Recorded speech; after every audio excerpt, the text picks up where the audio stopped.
Hello. So here's another how-to video on how to help your child learn to write the name.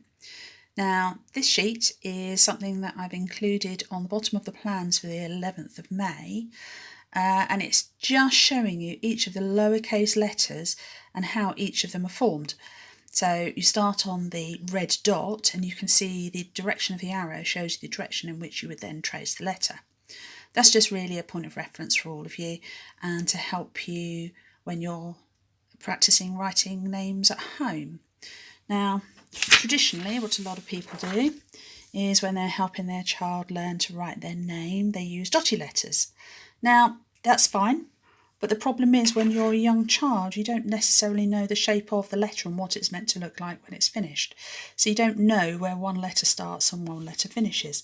So, for example, if you look at the S here, we know the shape of that letter, but a lot of children would just trace over and follow any dots they could see. They don't see them as individual letters. What I tend to prefer is actually writing using a yellow pen first of all.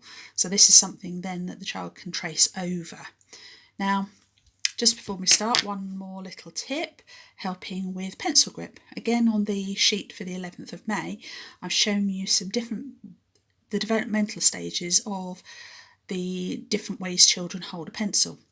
Now, obviously with very young children, with the children in the nursery, we're not expecting them to have a really secure grip. That tends to come between the ages of 4 and 6, which is why we do lots and lots of pencil grip and fine motor control activities.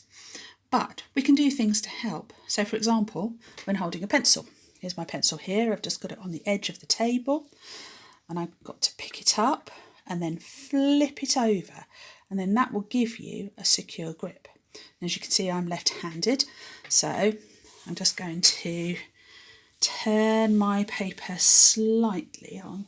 I won't do that for you, but just so it's more comfortable. Top tip, if a child is left-handed, or if anyone is left-handed, if you turn the paper slightly, it is more comfortable.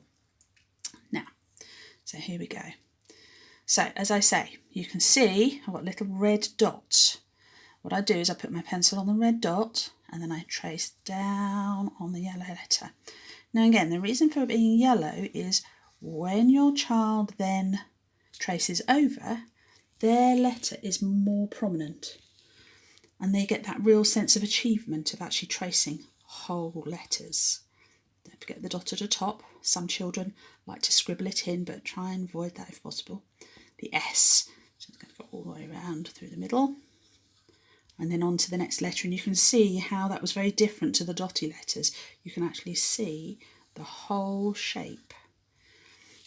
Back onto the red dot again, down. Now remembering, when practicing to write a child's name, obviously their name begins with a capital letter, but the other letters should be the lowercase letters.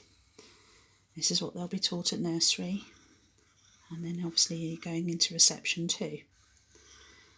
And there we have it. How to practice writing your name at home. I hope that helps and have fun with it. Okay, bye.